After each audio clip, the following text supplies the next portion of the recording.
Hello everyone, this is Anne from Odulcina Scrap. I am back with the part 2 of the snippet roll. So I've been adding some little bits of laces here and there, flowers, and I did some end stitching. So I wanted to show you how I come up with those bits, like how it works. Look at this Crafty Me Shop lace. So I just picked a portion of it, not the whole lace. This is the whole lace, and I would either trim the border like that, so this part here, it's kind of the border. Let me show you. It's kind of the border. Not easy to show on camera, but this is a portion of this part here, the border, and a part of the flower here, the border, some flowers. Same for here, it's a portion of the leftover from the middle, like if I would take this here and I would just apply it here. So when you have laces like that, you can always cut a little portion of it and not use it as a whole. This is how you make the best of your beautiful laces.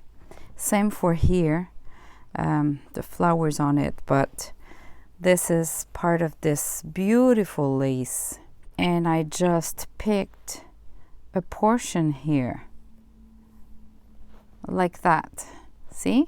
You cut this part here and you just keep this part. So just a portion of it that I slow stitched on it.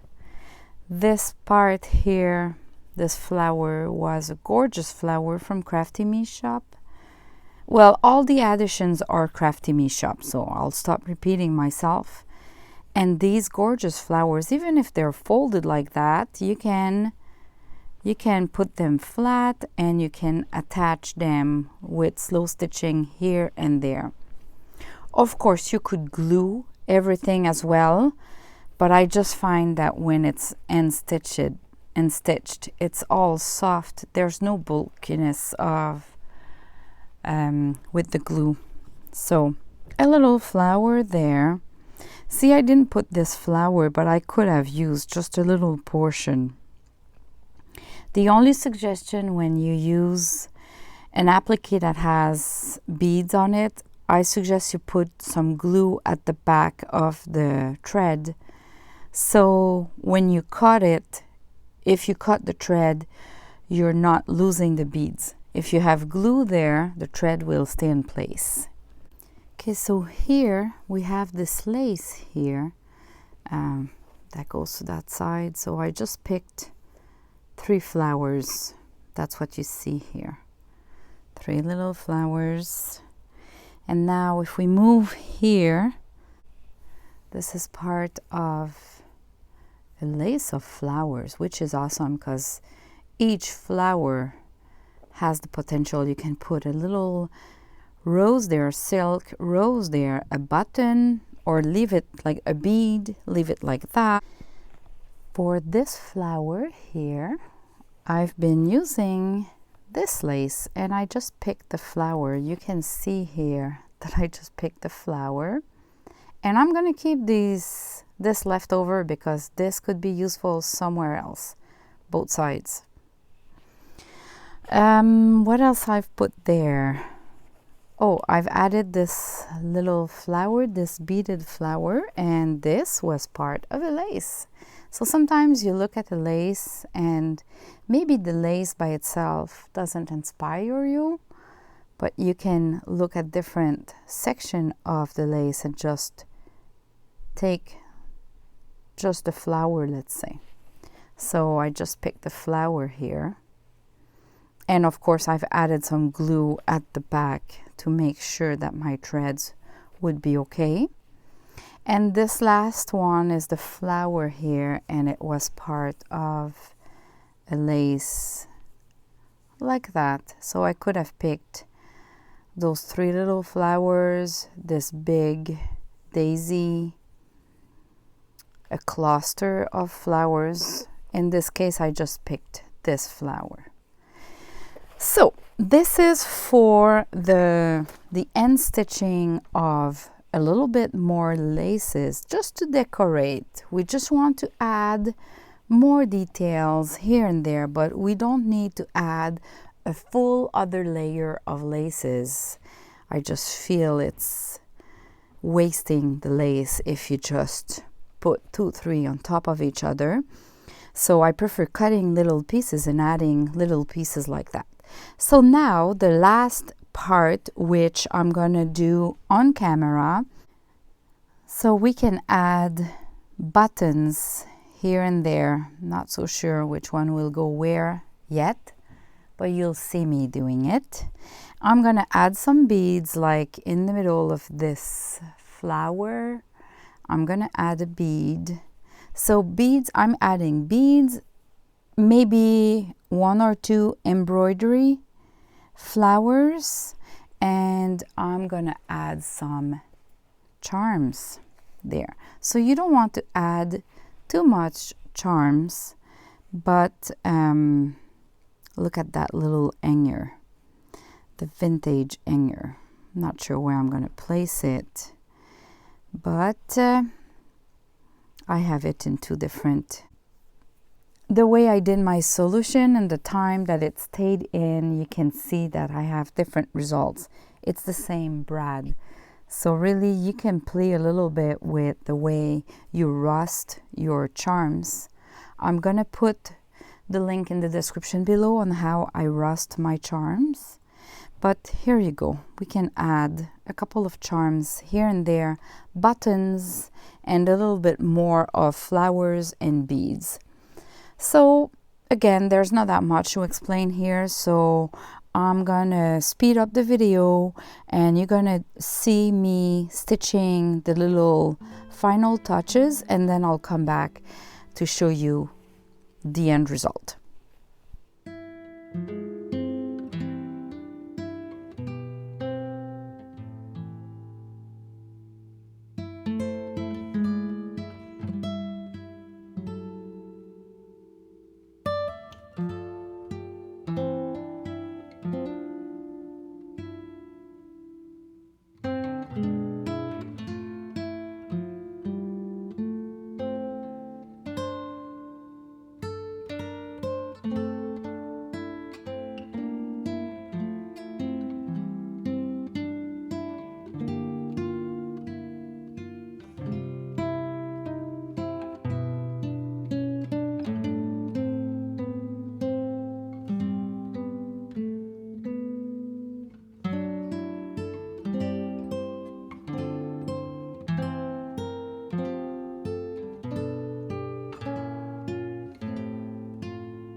So here is the final result.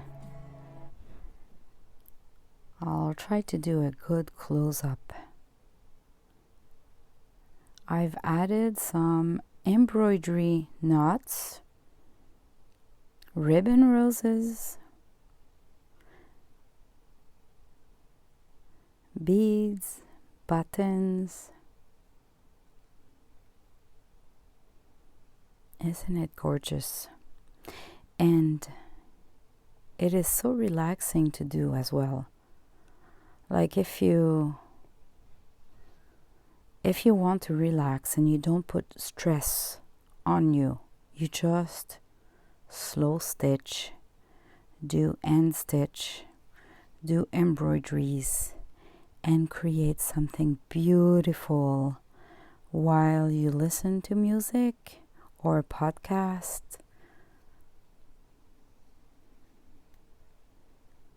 I really enjoyed making it. So now this can be used different ways. It can be just as a decoration. I don't see this one being cut in different parts, even if technically that works. I see it more as a decoration or to be added to do like a snippet roll on a wood bobbin. But it could be used as well as a closure around the book. See? Like that would be like you could sew ribbons here, sari silk ribbons at both ends, and you would do the closure here, and that would go around your book like that. And then when you open the book, you undo the bow there and you just remove it. So one last thing I need to do now is to add one big piece of lace here to hide all of that. So that's what I'm going to do.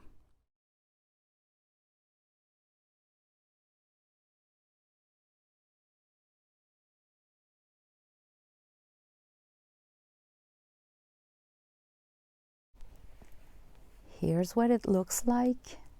And then when we turn, it looks like this. So it looks finished, and it is gorgeous. So I hope it inspired some of you, and if you do one eventually, let me know in the comment. Show us your pictures on my Odulcina Facebook group, and see you next week for the next video. Bye bye.